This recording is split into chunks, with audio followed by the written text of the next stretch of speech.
Okay, well, fantastic.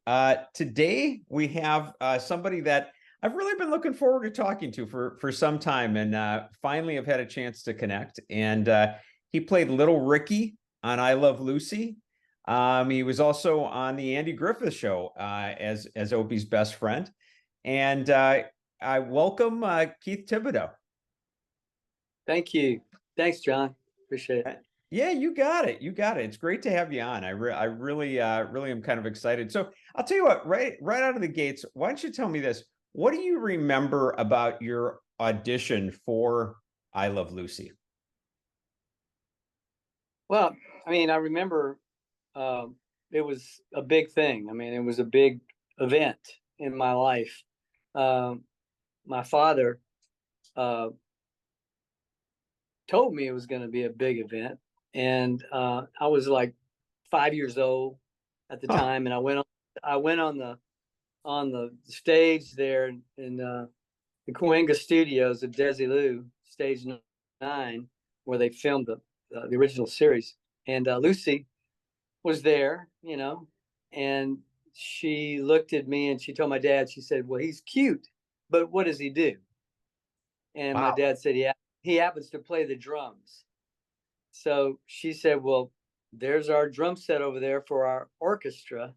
So let him go over there and play." And so I went over there and played and jammed on the drums, and all the technicians started coming around. And finally, Sheldon Leonard, the big producer of the Andy Griffith Show, and Danny Thomas Show, Joy Bishop Show, came over as well. And then in the end, Ricky Ricardo himself came over and started jamming with me on the set. And then he actually stood up, laughed, and said, "I think we found little Ricky." Wow. Did you even, I mean, you're 5 years old. I mean, at that moment, did you even realize well, what does that mean? Yeah, I mean, I was pretty much, I was a little drummer boy. I started out playing drums when I was 2 years old, and then got a gig on the Horace Heights show when I was about 4, and toured with big band for about a year, touring the United States and Canada, and ended up in the U.S. I mean, in Los Angeles, excuse me, where the auditions for the I Love Lucy show came. So I wasn't really an actor. I was a little drummer boy who was kind of, because I could play the drums and because I looked like Ricky Ricardo, I got the part. Did you, when you were, you said at 2 you started, was this just like a natural talent that you developed, or were you introduced to it? No, I just sort of picked it up. My dad, we listened to, big band radio back in the 50s, parade drummers, parades, high school bands. And I just began just playing on pots and pans, and the old story, the mom kicks him out of the house, and I ended up playing on some tin trash cans in the backyard. Wow. And at that juncture, our next door neighbor lady heard me playing on the trash cans and told my dad and mom, "You need to get Keith a set of drums because he's got rhythm." So they did. They got me a toy set, and then I went through the toy, and then finally asked my mom and dad for a real drum, and they bought me a real drum. And so it just grew from there. And was this, I'm sorry, I think actually when we first spoke, you met, were you born in Lafayette, Louisiana? Yes, I was born in Lafayette, and my parents were from Breaux Bridge, a little town next to Lafayette. And so born in Lafayette because that's where they had the hospital.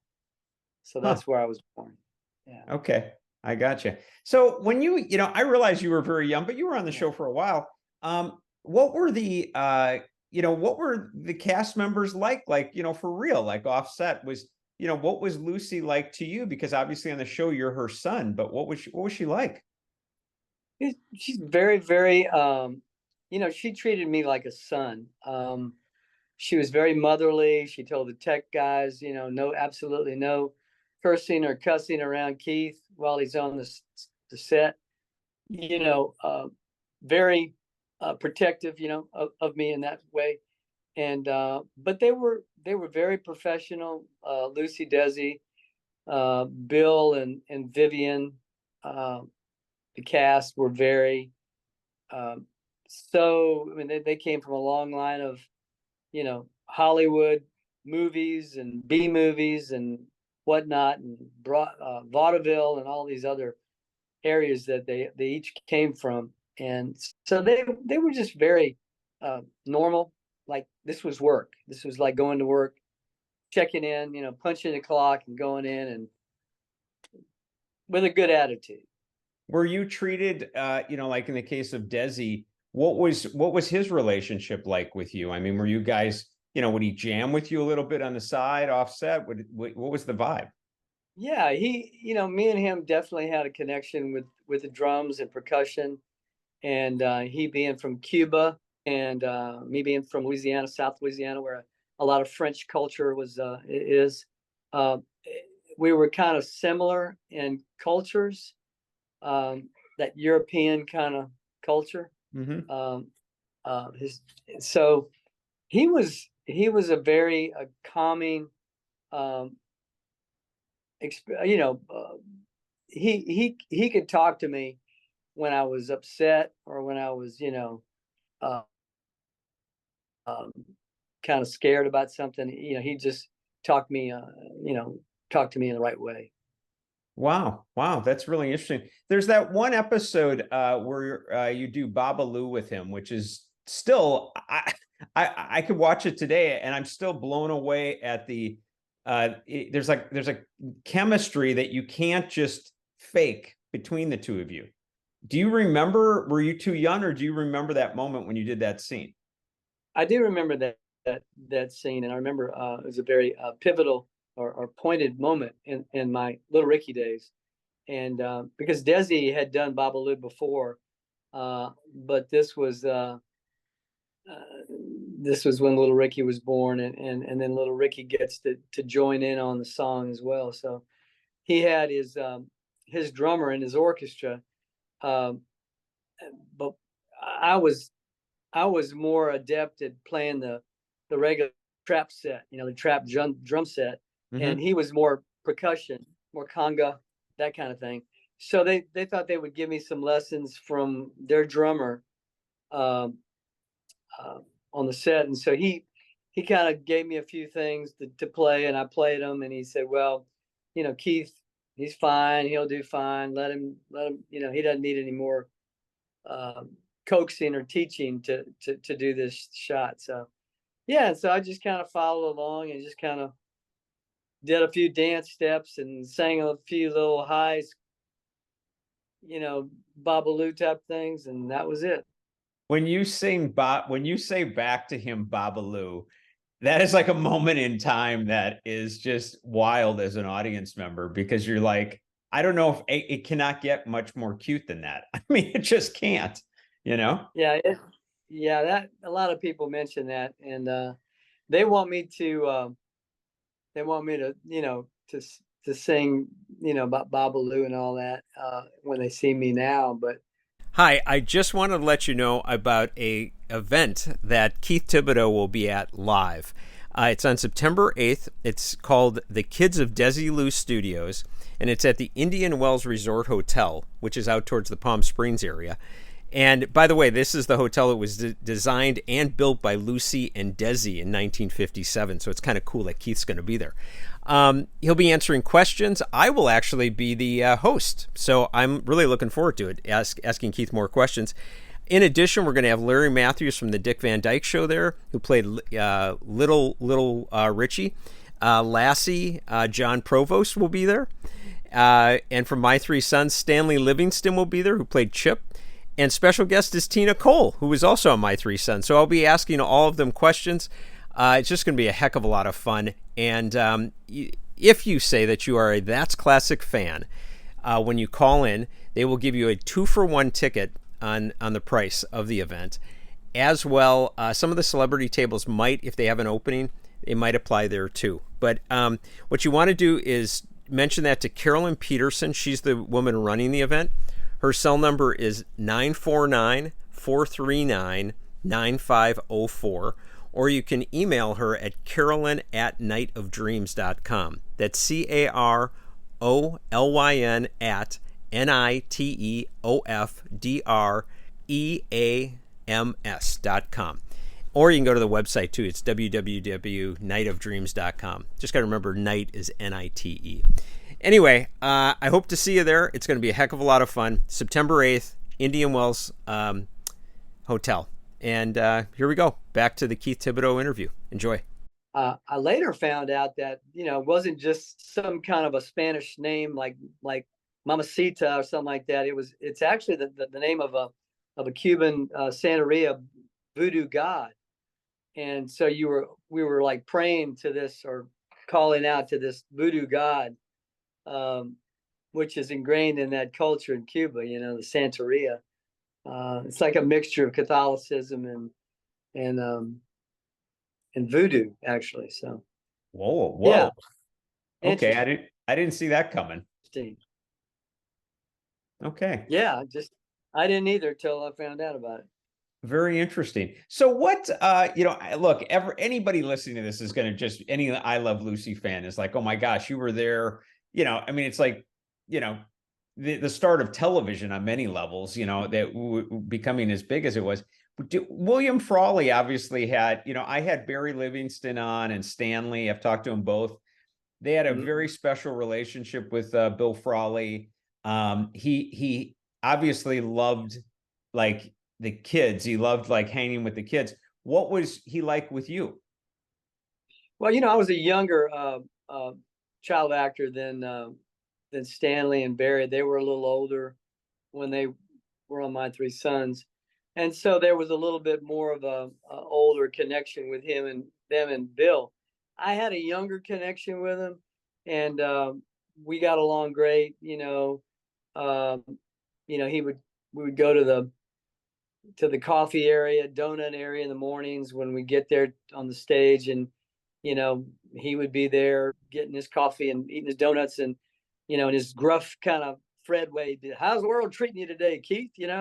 That kind of thing. Just kind of salt of the earth, kind of all American kind of guy.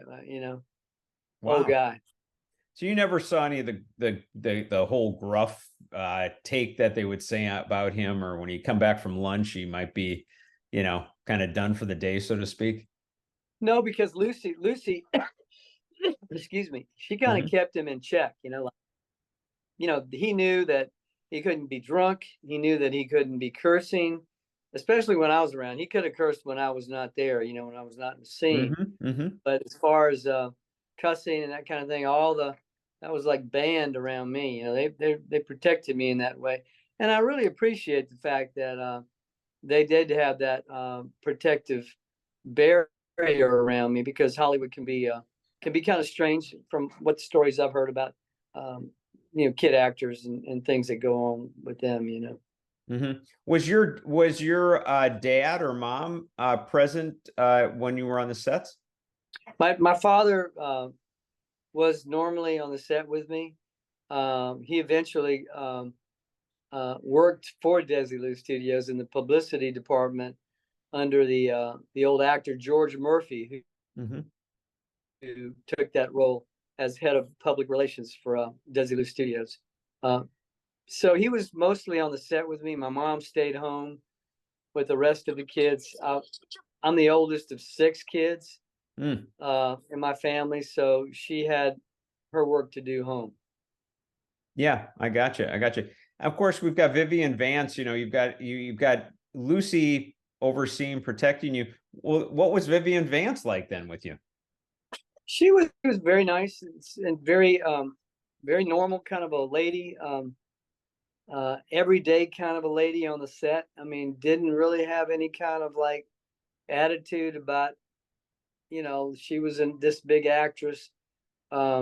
She and Lucy would be getting their makeup or their hair done, and it would be like they're in a beauty parlor or something, talking about chit-chatting about everyday all the normal days, normal chit chat days and things like that. Just Wow. like two ladies going into their beauty parlor. Was she also motherly with you? She was warm. Let's put it that way, warm to me, and they all were warm to me. I think they appreciated the fact that I was a little kid that played the drums and had a talent and got to perform with them in different ways. And I think that was something that they respected, in me, and the fact that I was the only kid on the set, so it was kind of lonely as that goes, because there weren't any chums on the set, any kind of friends that I had on the set. I would go next door. Eventually, as the show went on, the Dick Van Dyke Show was there, and so there was a little kid who I saw not too long ago, Larry Matthews, who played Little Richie. Mm-hmm. And so there's Little Ricky and Little Richie, and the people call you, hey, Little Richie. It's like, but he was next door. I wasn't. I didn't hang out with him too much. It was mostly my teacher, who I hung out with. So, but it was all in all a nice set, nice, friendly, professional, high-powered set that had its tension in the fact that everything had to be done just right. Mm-hmm. And you had to walk on your cue, and it was filmed in front of a live audience.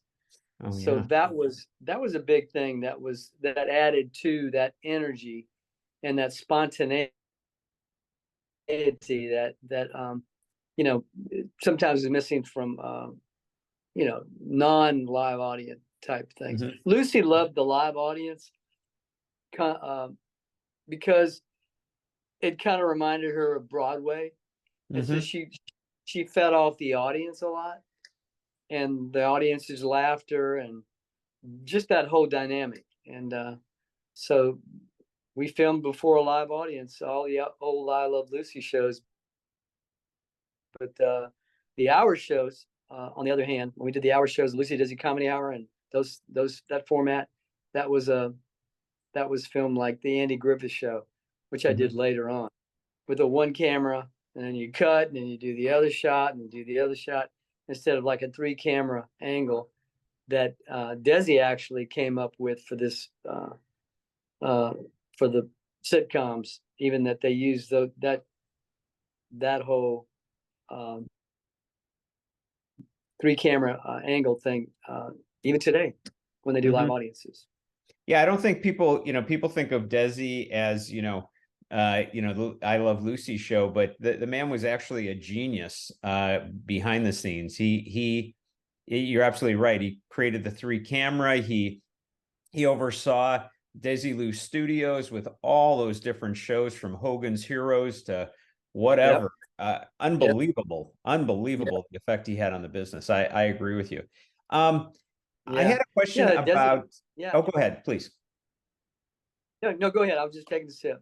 Okay, no problem. Tell me this. What about as far as like Danny you mentioned earlier, Sheldon Leonard and the Danny Thomas show, but Danny Thomas also came on I Love Lucy, if I'm not mistaken, right? Is that right? He came, yes. He and his wife, Marjorie, and Angela Cartwright and Rusty Hamer were guests on the Lucy Desi Comedy Hour, the Playhouse. So we did the hour show. So they came on that format, and the Lucy Desi Comedy Hour was an hour. It was basically a extended version of I Love Lucy. The I Love Lucy was a half hour. These Lucy Desi Comedy Hours were like an hour, like the name of the Lucy Desi Comedy Hour. So they were on the set with us, and they did an episode, and Lucy. I think it was Lucy meets Danny Thomas. Yeah. Did you have any recollections of Danny? Yeah, yeah. You know, he was very nice guy. I mean, I don't know. However, it was just normal. It was just like we were all working together, and just it wasn't any kind of like I was a fan or I wanted to get his autograph or anything like that. Just you were just part of the ensemble, and it just you were just embraced and brought in, and everything was just it was kind of normal, you know. I was in awe of one guest that came on the show, and that was George Reeves, who played Superman. the Superman. And in that case, I was really a big fan of Superman, as all other little boys at that time in the 50s, late 50s were. George Reeves was a great guy. I thought he was really super. I shook hands with him, and it was like, wow, you know. But I was in awe of him pretty much. Yeah. Wow. So yeah, tell me about that day. I mean, did they give you any kind of warning on that? Like, hey, by the way, George, your Superman's going to be on this episode. I mean, did they give you any kind of like highlight on that? I think they did. I think they probably did. And it was like, man, I couldn't sleep at night thinking he was going to be on the show, you know? Mhm. And when I finally met George, it was amazing. And my dad, I mean, I really idolized him pretty much as a kid. And when he died, it hit the newspapers, and my dad he committed suicide or whatever. So he said, he said, well, Superman, George Reeves died. I said, what do you mean he died? I said, how can he die? He's like Superman, you know? And, but he said he slipped on a bar of soap, you know, in the shower. And so he just didn't want, he knew that I would been affected had, you know, I would have known that he was murdered or there was or anything like that. So yeah, he was an awesome guy. Loved kids, and I don't know anything behind the story of how he died, but all I know is that he really did enjoy kids, which was nice, you know, if he was in that role, you know.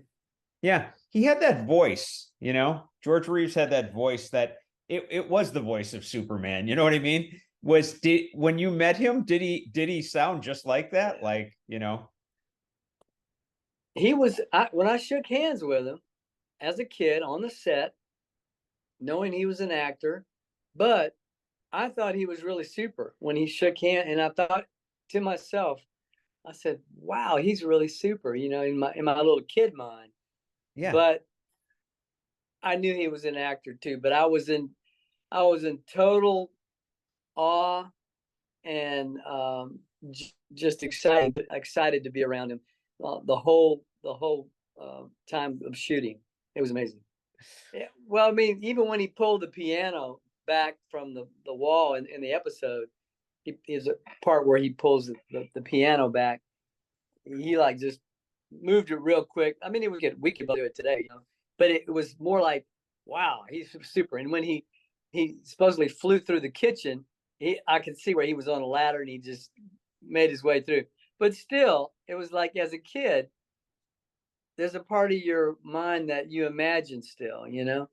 So even in my knowing mind that I was an actor, it was still, you know, still super, you know, to me, still super.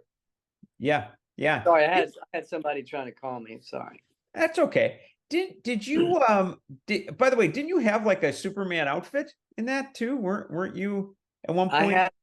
I had a little Superman outfit, and we did some publicity shots in front of my dressing room, which I have that picture with George. But I did a show in New Jersey, I think last year, and this gentleman came up, you know, for me to sign some things and take my photo and stuff. And he actually had the little suit that I had on the show, which he obtained at a auction in Beverly Hills. Oh, So he had my actual little Superman costume. So I was thinking, why don't I have that suit? I need to have that suit. I thought he was going to give it to me, as a present, but no, he didn't. No. did you sign it? Yeah, I think I did. I think I signed it. Yeah. Oh my gosh, that's great. Did you know right away that's the real suit? I figured it was, because he came up and he knew his stuff. He was a very, I guess he collected a lot of different things, big items, and so when he told me about it, it was like, okay, well, I said, where did you get this? And he said, I got it at an auction in Beverly Hills a couple years ago. I said, wow, interesting. That is really crazy. What, by the way, as far as memorabilia from I Love Lucy, what do you have? We weren't big collectors. Unfortunately, my mom and dad weren't, so they didn't keep a lot of that kind of stuff. But I did keep some of my Little Ricky clothing that I had. I had my own line of clothing from Chips and Twigs, a men's, I guess a little boy's line of clothing back in the day. And I've got my original set of drums that I got from Lucy, who gave me a Gretsch set. I think it's about a 1958 set of round badge Gretsch drums, which I had restored in Atlanta some years ago, and I just have them up in a closet, with storage, and don't ever take them out. But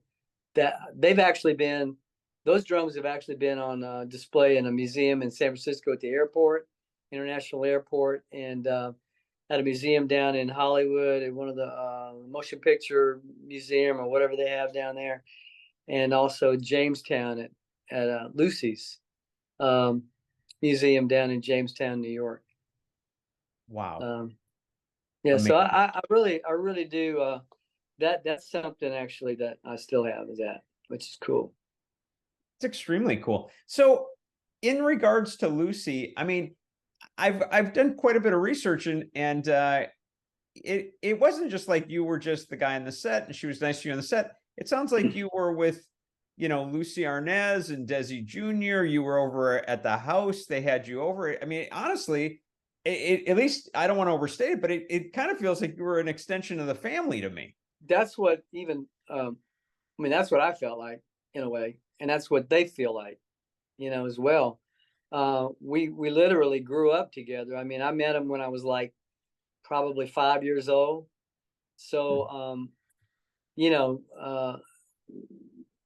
little by little, I would go to their home. Lucy would invite me over to play with them or Desi Jr. And I just developed a friendship with him, and spent a lot of time with them in Beverly Hills on the weekends. And then we would go to their ranch in Corona, and their dad had a ranch. Desi had a ranch where he raised thoroughbreds. So we would go there, and that was a fun area to go. Then Del Mar, the beach. They had a beach home. They had a Palm Springs home we all went to, which we would go. And, I actually spent a Christmas, one Christmas in Palm Springs, when I probably much would have rather spent it with my own family. But that's how close we were. I mean, it was just, we started, we had a lot of life together as kids, saw a lot of the fighting and all the background between Lucy and Desi, before their divorce. And it was just sad, we would go to church together. We were all both raised Catholic, and we'd go to church together. We would do everything together. We'd go to movies, everything, whatever you would think kids would do that would want to do them, we did it. And Lucy actually had a theater in her home.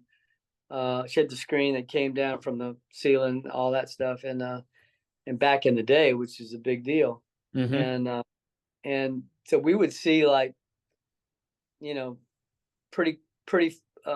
pretty new films that would come out, like, and we would just sit there with me and Lucy and Desi Jr. And then Lucy would be there watching with probably husband Gary. And so that's what we did. Eat dinner with them. And, Lucy had this nice table in her dining room, and she had a couple of maids and cooks. So whenever she wanted something, she had a little button underneath her foot, and it would ring, and then the maid would come in, the cook would come in and say, what can I get for you? All that kind of stuff. Wow. What was that like for you as a kid to see something like that going on? Was it like almost like this is crazy, or? Yeah, I mean, it was completely different than my home, with being the oldest of six brothers and sisters. I was like, I had one life in the San Fernando Valley that's where I lived, and one life when I went over the hill to Beverly Hills with them. So it's kind of like I had these two type lives. A little schizophrenic, maybe. I don't know. Did as far as when you were saying like you saw the two of them fighting, was obviously they're Lucy and Desi Jr. were with you. Was it kind of obvious to everybody that this is getting like they're having trouble? Yeah, it was real awkward and just very sad. It was scary for me as a kind of a I was part of their family, so to speak, but I was like, maybe I shouldn't be hearing all of this, Mm-hmm. And it was just sad for to see Desi Jr. and Lucy Jr. in that environment, and my home was not perfect.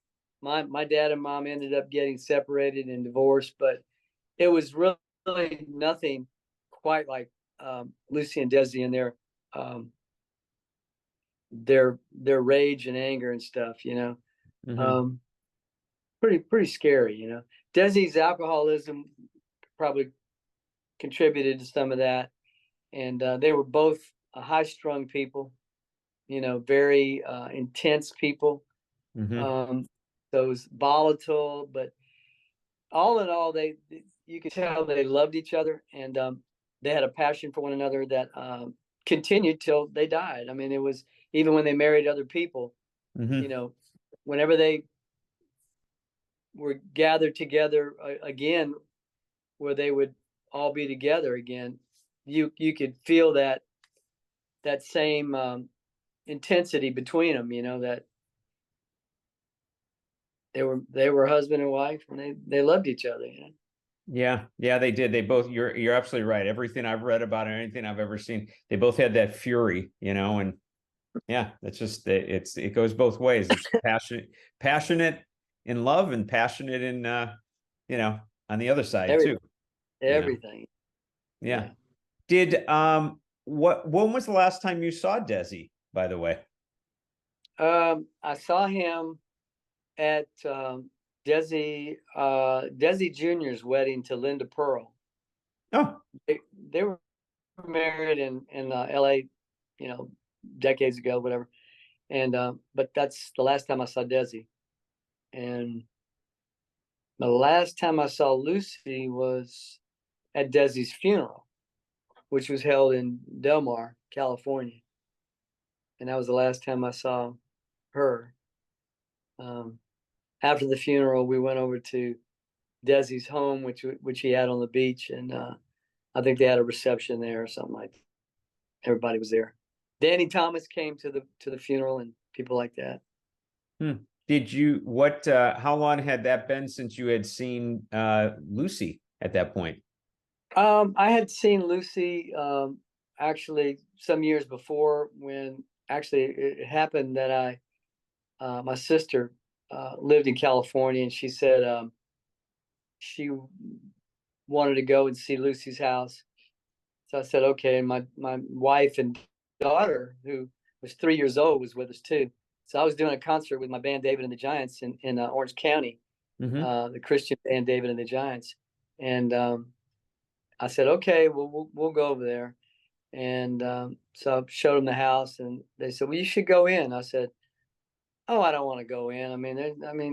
I can't just show up at her house, you know." Mm-hmm. And so I went up to the door. They pushed me to the door. I went up to the door, and a maid answered, and it was like, she was like a Spanish maid, and she acted like she didn't know English. And what do you want? And, you know, no, nobody's home. Bye.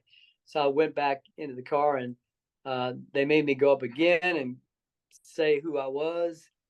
So I wrote a note, and I gave it to the maid when she answered the thing. And it said, I'm Keith Thibodeaux, and I was looking for Desi Arnaz Jr. I'd love to see him again.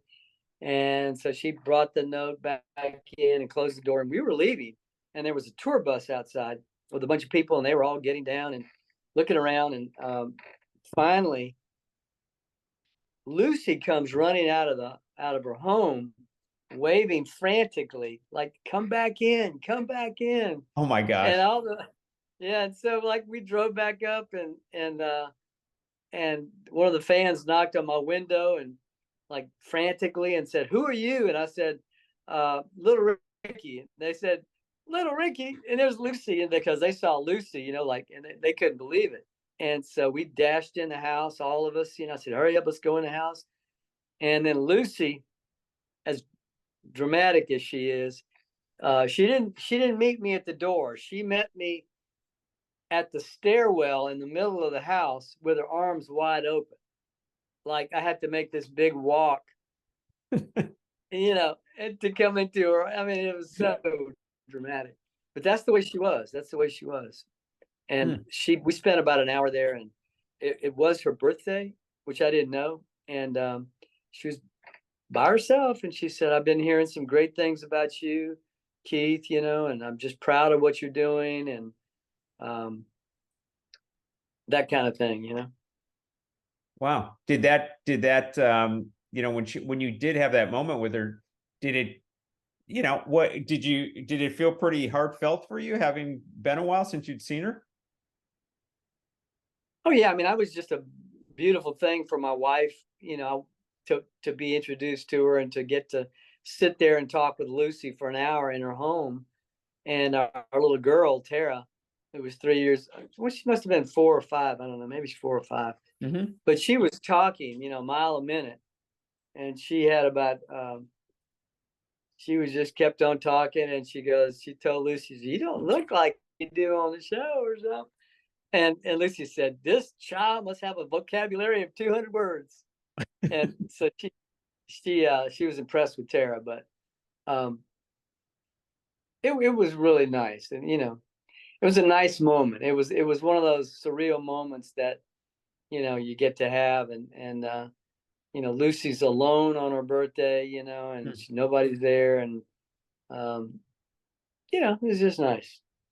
Isn't that crazy? I mean, there are very few people I can think of that are, even to this day, that are on the level, maybe the Beatles. I mean, there's just a few out there that are on the level of so well known and so admired or loved. And here you are, you're there on her birthday, and she's all by herself. That is just crazy. Yeah, it is. And just, we just happened to arrive on her birthday. I mean, by happenstance, you know, but nothing happens by coincidence, thus says the rabbis. There's no coincidence, you know, but everything happens for a reason. So, but it was really a very interesting moment, you know, and it's a good memory. Yeah. I love it. Now, by the way, I'm not trying to be morbid here, but when you were at Desi's funeral, what was that like for you? I mean, was it kind of like all that stuff comes back into your memory? I mean, it sounds like it had been a while since you had seen him. Yeah, I mean, my father and I went to Desi's funeral with a good friend that I had a friend who lived with me in San Fernando, went to school with me, and I introduced him to Desi Jr. So he knew the Arnazes as well as I, you know, with me and through me, I should say.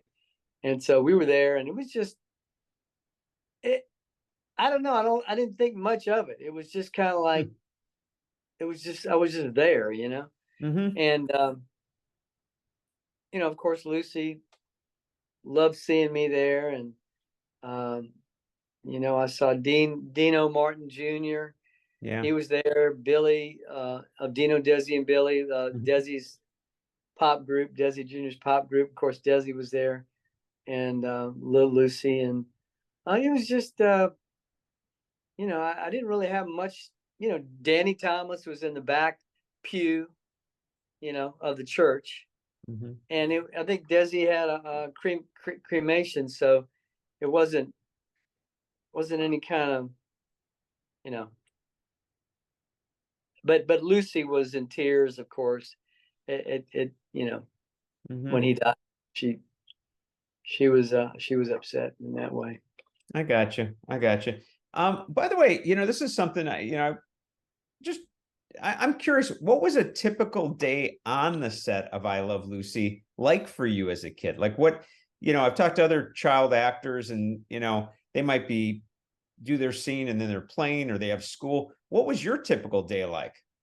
The same thing. I mean, for that kind of a kid actor in Hollywood, I would do my shot. You know, I do my rehearsal, I should say, and whatever I needed to do to practice, and then go to school. And then you would, first thing you do when you go to makeup, you know, in the mornings when you get there, and it'd be about 6 o'clock or whatever time it was, very early. Do your makeup, then I would meet Fred at the donut coffee area, and he would say, how's the world treating you today, Keith?" And then we would go and read the script, um, um, for that week, and sit around a big table, sometimes in Desi's office, sometimes on the stage, with the writers, Madeline and Bob, and the fantastic writers of the I Love Lucy show that wrote all those scripts, Mhm. director, you know, all that. We would just sit around and talk about things, and then it would go a little by little. You know, you get your lighting for that shot. They get all the lighting straight. They get your marks that you had to walk to, and then it was like dress rehearsal night, which was the night before the actual uh, filming of it. And then once you had the filming of it, the audience would come in, and you do it for real. Wow. Did you look forward to those nights, by the way, when filming night? Pretty much. I mean, but I mean, it was always this like, um, apprehension that, you know, I had to remember my lines. You know, what little lines I had to remember them, and whatever I did as far as like the Babaloo thing or that kind of thing, I had to, you know, my dance moves, a little choreography, and like for the Lucy Desi Comedy Hour, Maurice Chevalier episode, which is where I sang, danced, and played the drums. Yeah, So I know it. I had to learn some little choreography for that, little steps and things like that. And I had these little dancing girls, and and then Desi had his bigger dancing girls, and Maurice Chevalier had his bigger dancing girls. And so it was just like, but that was not filmed in front of a live audience. So I Mhm. didn't have to, it wasn't that, you know, you have to do it right this time, you know. And of course, if you missed a line, they'd cut and you do it again in front of the audience. But that didn't happen often. So it didn't happen very often at all. What you mentioned Maurice Chevalier, which it's funny that definitely was on my mind too, because I remember I've seen that and that was fantastic. What, you know, he was always the, you know, like woo woo, whatever, you know what I mean? He was always like the, you know, the Frenchman, whatever.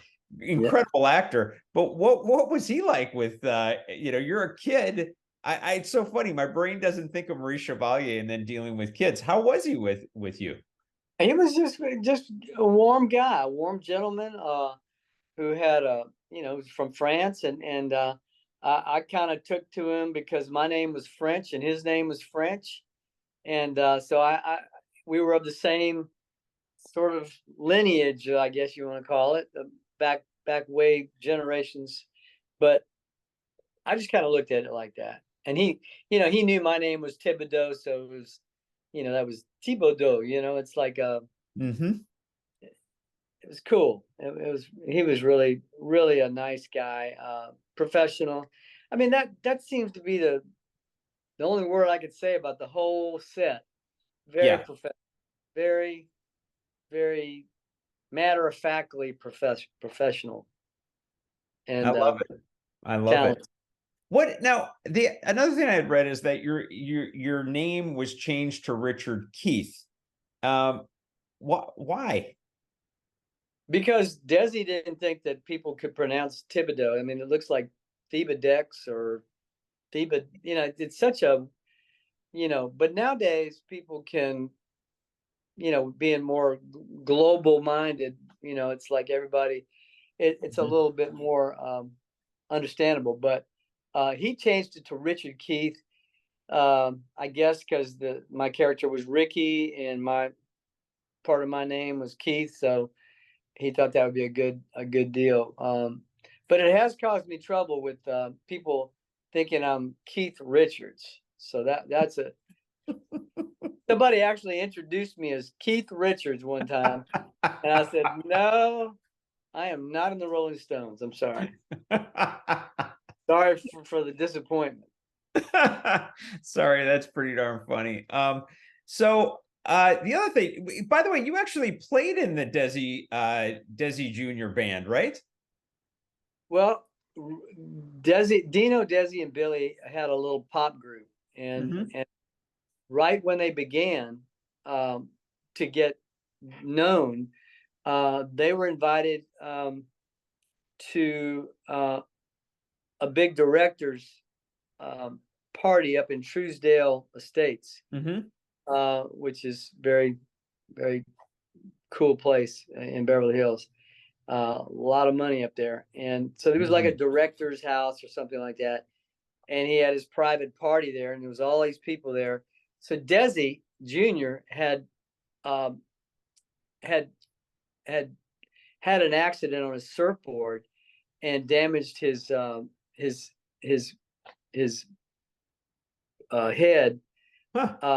and he couldn't do it.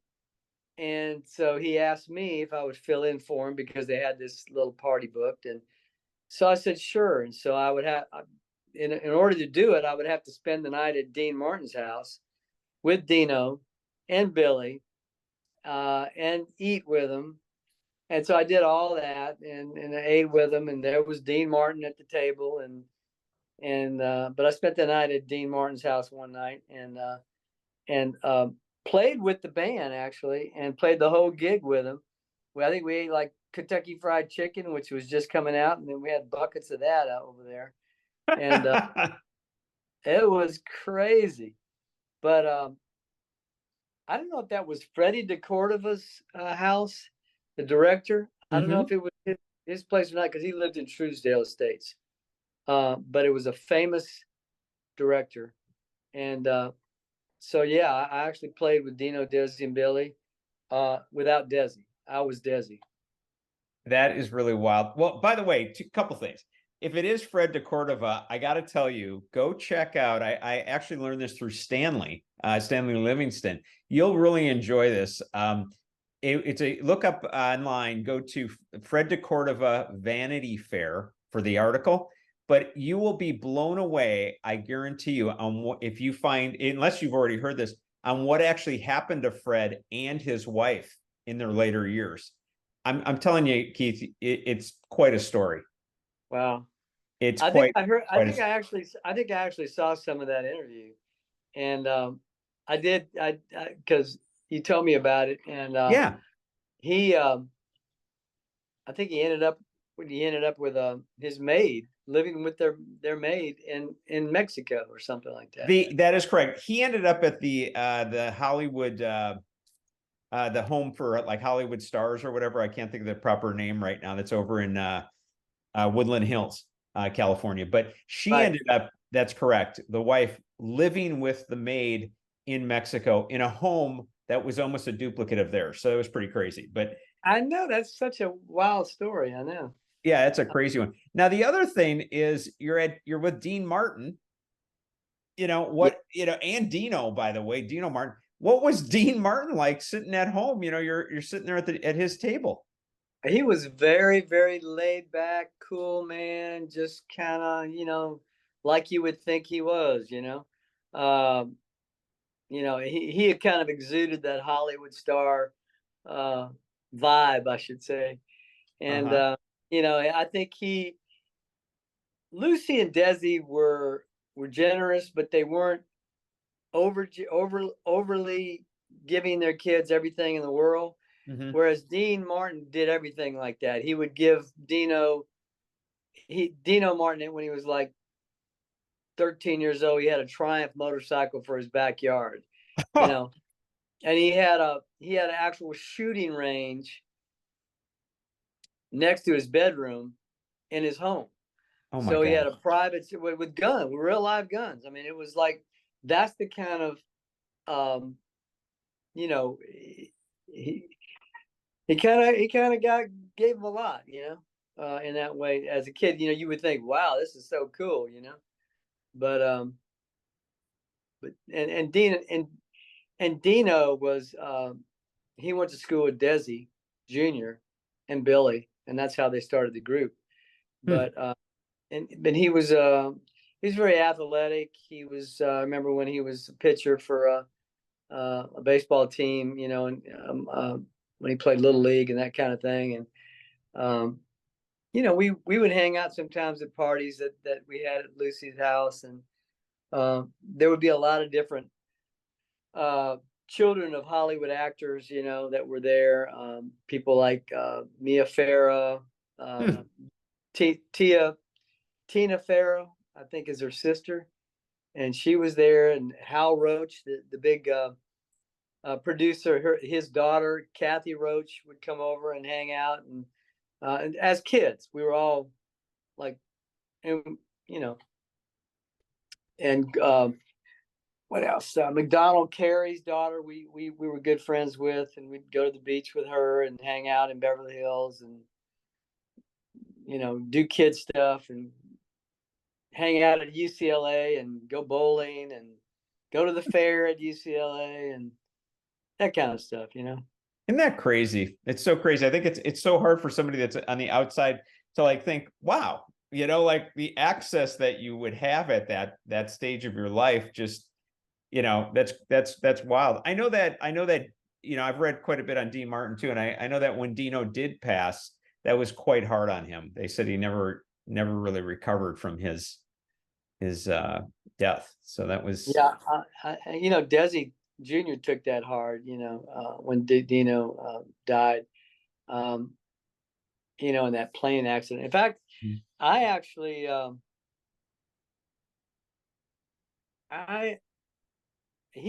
Dino trained in Mississippi. I lived in Mississippi after my mom and dad divorced, and moved to Mississippi in 1969. And so Dean Martin Jr., probably around 1976, maybe, or 5, trained in Starkville, Mississippi. That's where he trained his flying, his jets at the Air Force or whatever it was, base there, the National Guard Reserves or something. And so, I couldn't believe he was, I'd say, well, that's the oddest place for Dean Martin to be, is in Starkville, Mississippi. I wonder how he's doing there, being from Hollywood, and being like, being in that limelight over there, So did you look him up? I remember I mentioned it to him when I saw him, and I saw him at Desi's funeral, and he was real nice, and very, very glad to see me. They had other people there, like Jimmy Durante's daughter, Cece, who we used to hang out with. at the beach in Del Mar. She came up, couldn't believe it was me, and just friends, that we knew. Johnny Longden, the famous horse jockey. Oh yeah. Lived next door to Desi across the way, and Jimmy Durante lived down the way from Desi and Del Mar, and Willie Shoemaker, another horse jockey. Oh yeah. Married actually one of Lucy Jr.'s friends, Cindy, who we used to hang out together as kids. She'd come and sleep over at the house. She ended up marrying Willie Shoemaker. What a small world. I mean, really, Yeah. what a small world. Yep. Did you, by the way, when you did, you were obviously working as a young child, and there was the Coogan Law. Did you have like a trust fund, like, set up for you for the Coogan Law, or was that present at that time? I think, you could, it's like Social Security. You could take out maximum little. I think it was the littlest that they could take out. I did have some. I think I had like $11,000 or $12,000 by the time it was all done with. When I turned 21, and that was it. For the whole time I was in Hollywood. Wow. Because it was I guess, my mom and dad had access to some of that or most of it. And they didn't spend it, on themselves. It was always like, we went to parochial school, Catholic school, and my mom and dad insisted, we go to Catholic school. So that was a tuition, unlike the public school, Yeah. And oldest of 6 kids, I think, my dad's job at Desilu, he wasn't on the higher paid jobs, was still, we'd always, we were on the poor side of the hill, so to speak, San Bernardino Valley. Yeah, no, I know. Where were you? Like Sherman Oaks, that area? Well, the first house we had was in Studio City, and then maybe Sherman Oaks, and then Van Nuys. I gotcha. That's where I lived last, in Van Nuys. Okay. Too funny. I actually, the Studio City is the first place that I lived when I moved to LA. That's just too funny. Wow. Yeah, small world. Yeah. So the other side of this, it ends, the Lucy show ends, and what was that like for you? Like suddenly it's like, was it like it's over? Was there a down period? Or, because I know we go on to Andy Griffith, but what's between there? Well, between there, my dad said that, we did the last episode of the Lucy Desi Comedy Hour with Ernie Kovacs and his wife. Oh. His beautiful wife, what's her name again? That I was thinking of Sid Caesar. It was Imogene Coca, right? That was no. This is I'm trying to think of Ernie Kovacs' wife. What was her name? Anyway, you stumped me. I stumped myself too. I usually know this, but anyway, that was the last episode, and it was actually kind of centered around the fact that Ernie Kovacs wanted to hire me for his show. Wow. And while they were trying to push Desi, of course, because he was the one that they expected to be, but he heard me play the drums on the show, so he wanted to sign me, and so that was the last show. And finally, as we left the week of filming, my dad said, told me afterwards that was the last show. I said, "What do you mean the last show?" And he said, "Well, Lucy and Desi had to break up, and because they signed the divorce, they couldn't work anymore together. So they kind of put up with one another toward the end, but once they finalized it, was over, and that was that. And So my dad says, you're out of a job, you know? And so at the age of 9 years old, I was on the unemployment line, getting that unemployment check. And, you know, that it was kind of a weird feeling, because it was like, wow, I was really kind of just beginning to embrace the acting part of it, which is probably was for my best, because I you know, wasn't meant to probably do that, you know, in the long run. But then I was on the Andy Griffith Show after that. Yeah, how did that come about? You played oh gosh, you I can't believe it's a Johnny Paul Jansen, is that right? Jason, that's it. Johnny Paul Jason. You were Opie's best friend on that. Yeah. I wasn't. I remembered Ernie Kovacs' wife, Edie Adams. Edie Adams, yes. That's right. That's right. Good one. Good anyway, one. That clicked me when you said Johnny Paul Jason for some reason. That's funny. Well, wait, before we go to Johnny Paul, wait, let's step back 1 second. I haven't had anybody that worked with Ernie Kovacs. He was like another genius. What do you remember about him? Well, I mean, I just kind of stayed in my lane. You know, when you're in that kind of situation, you're basically told what to do, where to go. You know, the assistant director says, Keith, you want her on set, Bloom. You know, I come and do my part. That's it. You know, very nice. I mean, nobody had an attitude. Nobody, you know, said, hey, get out of the way, kid, or whatever. You know, it's none of that kind of stuff. Yeah. It was just, you know, if you stayed in your lane, you were respected too. And it was just that kind of thing, you know. I think was he a funny guy though? I mean, I think they had their laughs and you know, between, you know, cuts and things like that, they, you know, and mostly adult stuff, which, you know, kids don't get into adult humor, you know. Yeah, it goes right over. Yeah.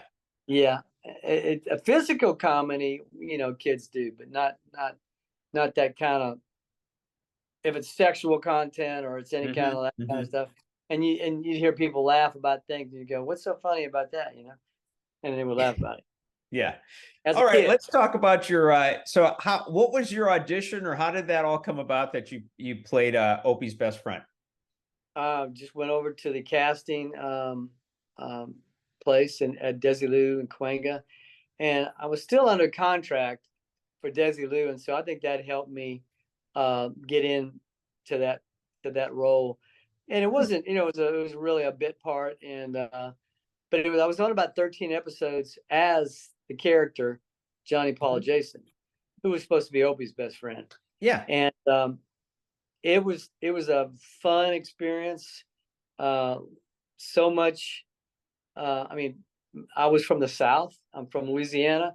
Yep. So I always dreamed about going back south, and while I was still in California, and so it kind of gave me a little taste of that Southern home feeling. And yeah, I bet. And you know, about this time, my dad ended up having an affair with a secretary at another studio in Hollywood. Oh my gosh. Yeah, and it just devastated me, and I knew about it. I was the only one in my family that knew about him having this, seeing this woman. And finally it got to one Christmas, and my mom discovered a note that was sent, or a Christmas card that was sent to my dad with, you know, to my dad and this woman's name on it. And it just blew up. I mean, you know, you talk about Christmas, bad memories and things like that. That was my, you know, it was like an atom bomb hit my life at that point. Oh my gosh. And you've been holding on to it the whole time? The secret? You had been holding on to that secret?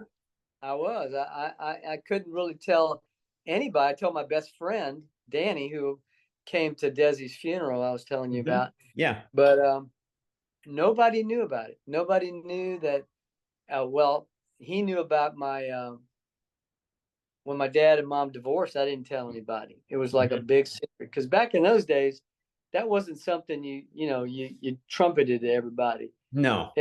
It was just kind of a shame type of thing, you know. It was a horrible part of my life that I actually put me on the road to being at the end of my rope, and and going the path that I did. I started playing rock music after that. When we went back, and I lived in Louisiana and joined David and the Giants and the band, who was a secular rock band. And I got into the sex, drugs, and rock and roll thing, and got into all that stuff. Like you hear people, have sad lives, clinical depression, suicidal thoughts. I would hear voices in my head telling me to throw myself out of my sports car, going like 120 miles an hour down the interstate. And it was just a nightmare. I mean, it just got worse and worse and worse, because I really blamed God. I shook my fist one night in California, right when my dad and mom divorced. And I said, God, you could have, this God who I was raised a Catholic, you could have stopped this from happening. But how old were you at that point? I was 15. Whoa, that's heavy. And so, I started to blame God. And I said, you're going to pay for this, and don't ever tell God that he's going to pay for anything, because he's probably not the best. Probably not the best. It ain't going to happen. Yeah. And so you just end up just going in a place you don't want to be. And that's where I was, in a place that I didn't want to be. And a lot of pain, a lot of hurt, I'm sure. Yeah. Yeah. And that's when I became a believer. I became a believer in Jesus. And my mom invited me to a meeting in Louisiana, and I saw some really incredible people that loved the Lord and wanted to get closer to God. I needed a miracle. I had a vision of Jesus, that he revealed himself as the one who died 2,000 years ago and rose from the dead. And it was just an amazing vision. I wrote a book about it. And you can still find it on Amazon. What's it called? It's called Life After Lucy. And it was published in 1994, but it's not in print anymore. But I'm thinking about maybe reissuing like an update type of thing since 1994 on that. But I think it's a good idea, by the way. Yeah, I think people could get into it, but it's that really just, that whole thing about my mom and dad and the things I went through. I think it just all, God had a reason for it, and he had a reason for me doing what I'm doing and what I do now with my wife. We have a dance company that's dedicated to magnifying the Lord through it. It's called Ballet Magnificat, and we go all over the United States. We tour all over the world. We've been in over 40, 50 countries. Wow. China, Israel, everywhere. Sure. I gotta say, Keith, you could have gone. I mean, I don't want to say that it's a cliche, because that's treating it too light. But to get my point across, so many young actors, that's the route. It's like, oh, you're 15, 16, 17. Oh, wait, nobody wants anymore, or something happens, whatever. And he passed away. Yeah. You are like, every day you look in the mirror. I mean, you are so fortunate that you had that happen to you. I mean, it's just crazy. You're writing that story, and I'm thinking, yeah, boy, that book has been written so many times, and that's it, to be where you're at and have that ballet company and everything like that. That is just an incredible story, Yeah. And I wouldn't be here if it weren't for God and Jesus Christ. I would not be where I am now. I would be either in a mental institution, or I would have been dead. I would have been like some of the people, like Rusty Hamer, who was on the Danny Thomas Show, who ended up committing suicide. Some of these other tragic stories of people and kids that grow up in Hollywood, and it just takes them over and just consumes them, and they can't recover from it. And you knew Rusty. Yeah, we knew each other. Yeah, we ran into each other on the set. I knew Jon Provost. I've had him on. Traveled to their set, and I loved going over there to seeing Lassie, and I love the dogs. And Jerry Mathers, I went to school with Jerry Mathers. You did? You went to school with him? Yeah, well, he was I think a year older than me.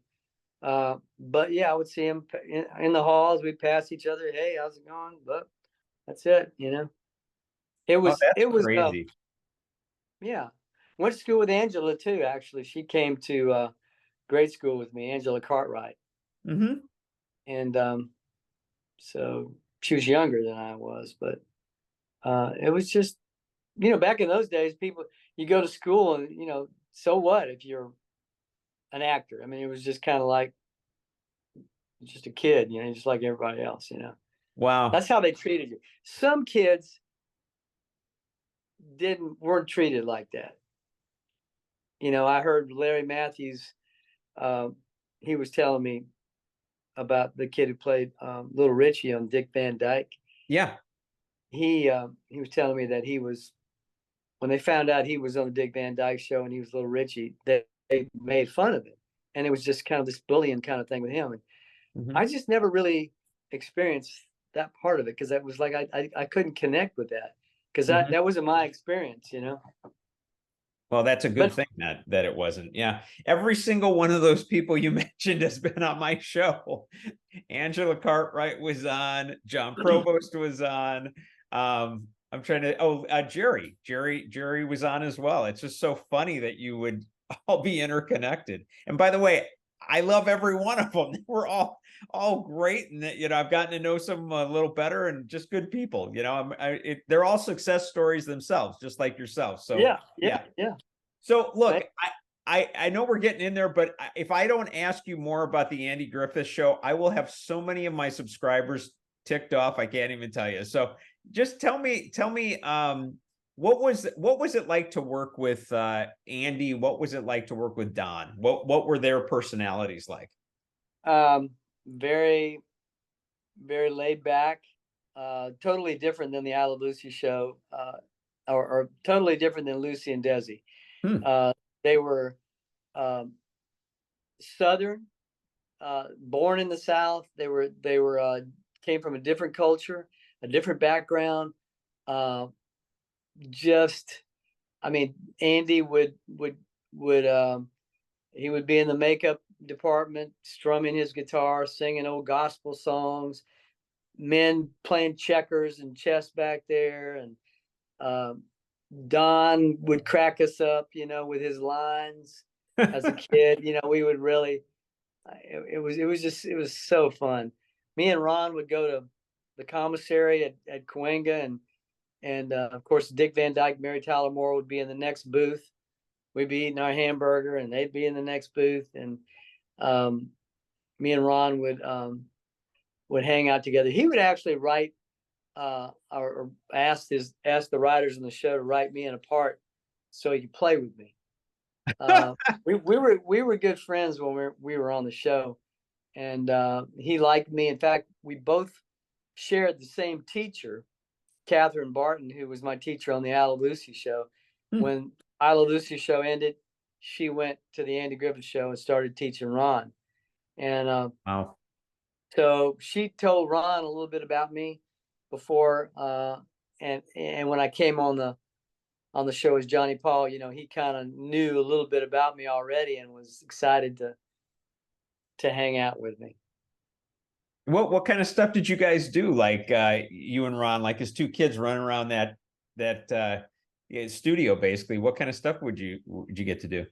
Well, they didn't give us too much time to do things, because when we were off, you know, from the set, we had to go to school. So we were in that format. But when we had some time, we would play, you know, catch with a baseball, or, you know, run around the set, you know, and as much as we could before we heard our names called, you know, or whatever, like stop doing that or whatever, you know, whatever we were doing that was kind of causing a ruckus or whatever. Were there other shows shooting around there that you could, you know, kind of peer in on and that kind of stuff? For the Andy Griffith Show, I think the Joey Bishop show was being televised there, and Bill Dana's show. Of course, Danny Thomas.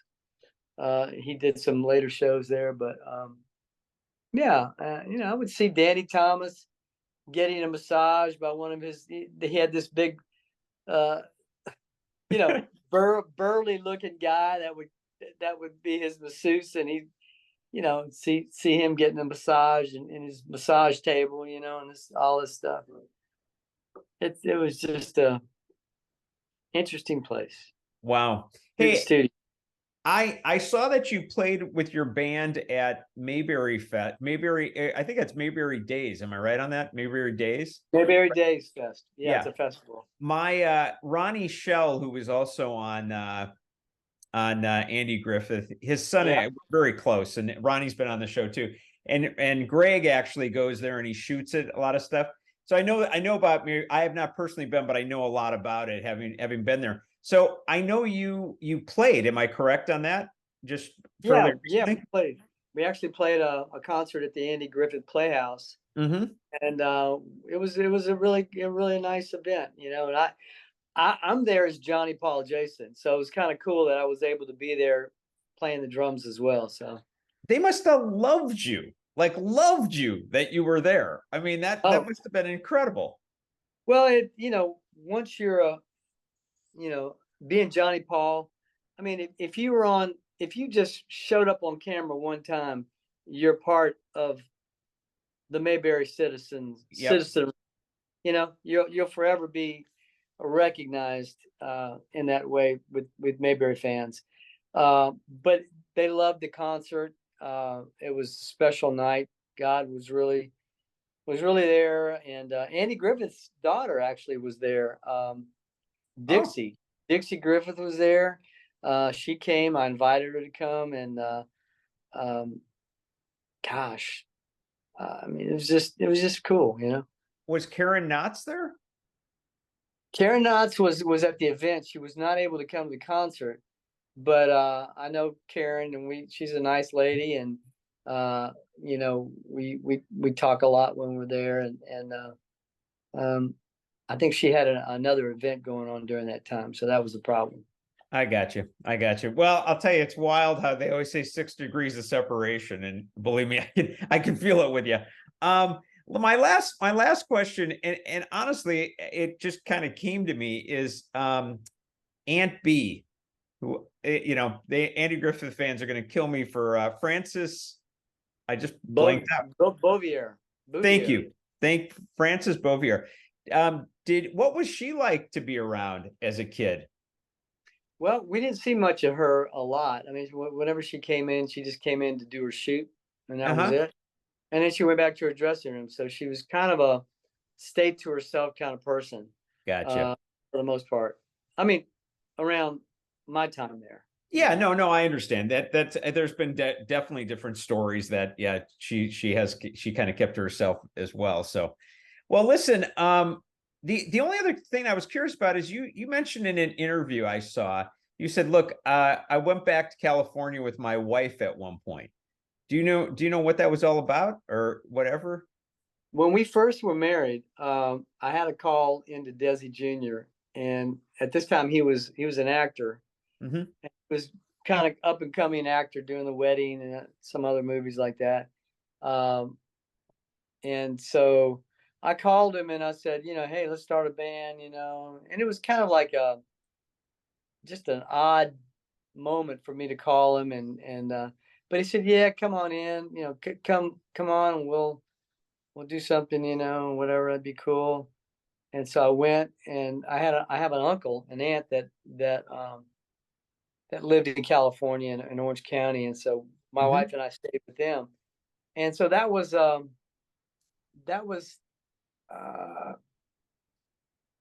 time when Desi was, like I said, acting. And so, you know, we got together, we met at Hamburger Hamlet one time in Beverly Hills back in the day. And his, you know, it just didn't gel with that, you know, because he had his own thing going on. I had, you know, and it was like, it was just not good. So my wife and I, you know, I'm still in California. I'm thinking, what do we do? She's a ballet dancer, so she took classes in Beverly Hills, ballet class to stay in shape. And I started kind of playing in these like supper club combo type things, just to kind of try to make a living or whatever. And we ended up going to Six Flags because I heard that the band Starbuck would be playing at Six Flags in LA over there. And where is Six Flags? What's the name of that city? That's Santa. Oh my gosh. I can't, my brain is saying Lancaster, but it's not. It's heading like that way. Yeah. Anyway, we go there and they're playing this big concert. And I talked to the guy. They got me tickets. I somehow got in touch with him. I don't know how I did. I don't know how you got in touch with people back in those days, but you did. No kidding, hey? Yeah. Yeah. And so they asked me, hey, I told them what I was doing there, playing drums and this and that. And they go, would you like to, we're looking for another drummer. Would you like to be our drummer? So I played with a couple of the guys in another band in Mississippi before, and they were in Starbuck. Huh. The vibe player and the guitar and a guitar player, two guys. And so to do that, I would have to move to Atlanta, Georgia. So I said, go to our office in Beverly Hills, and they'll give you money and moving money, and you and your wife can go and we'll rehearse in Atlanta, Georgia. So I said, cool. So I went and we went to Atlanta, finally moved there, and it was like 2 weeks there rehearsing. And it was like, guy comes up to me, my friend who was in my band before, he said, Keith, it's just not working out. I don't know what, but I don't know if you're going to work out or not. Oh my gosh. So it was the first time I got fired from drums in my life. And at this juncture, at this point, my wife started crying, and because I'd taken her from California to now the other side of the country. Yeah. Just married. She didn't know what we were going to do. But I told her, I said, I was so mad, angry. And I said, you know what? This is the very best thing that could ever happen to us. And we went back to Mississippi, and we lived with my wife's mom and at her house. And I went back to college, started playing in some jazz bands and rhythm and blues bands around here, and even a country kind of disco band back in the mid 70s or whatever. It's 1977, 1978. And then David and the Giants, the band that I'd started with in Mississippi, that were a rock band, they all became Christians, and they started playing Christian music they were pioneering Christian music in 1977. And I joined them in 1979 as the revived Christian band, David and the Giants. Oh my and gosh. We played the decade of the 80s with them, and toured all over the US, and went to Jamaica and England. And it was amazing how God moved us in places that we never thought we would be, Yeah, sometimes when you think, gosh, what am I doing here? Why am I in this lowest spot? And sometimes that's exactly the doorway that is actually taking you in the right direction. That's an awesome story, Keith. I love it. Thank you. I'm glad I asked you that. That it's because I knew I swear to you, I heard you in an interview. I heard that you had this moment, and then you never went into it. And I kept thinking, what happened in that California moment? So that's really cool. I'm glad I asked you. Yeah, it was an odd transition, but it was a transition, I guess. I probably would never have gotten to that situation with Starbuck had I not gone there. No, never. No, it wouldn't have happened. Well, yeah. Hey, listen, you have been so terrific and so inspirational, and just a wonderful, wonderful person to interview. I've enjoyed it thoroughly, and I honestly, from the bottom of my heart, I can't thank you enough for being on. Really, my pleasure, brother. I appreciate you. All right. Well, thanks again, Keith, and I will definitely be in touch. Believe me. Yeah. Were you from Detroit originally? Where are you from? I'm actually originally from Milwaukee. Oh, I knew you were from somewhere up there. Yeah. That accent. Yeah, that's cool, man. Well, It's been really nice. Thanks for inviting me to be on. Oh, Appreciate it. without a doubt. My pleasure. I look forward to seeing more of your work. Definitely. Okay, man. I'll look you up on David and the Giants. Yeah. Take care. God bless. Thanks. All right, you got it. Bye-bye. Bye-bye. As always, thanks for listening, and please hit the subscription button and the notification bell so that you can be notified when I have a new episode. And also go check out some of my other episodes, like Jerry Mathers, Henry Winkler, Judy Norton, so many. Enjoy.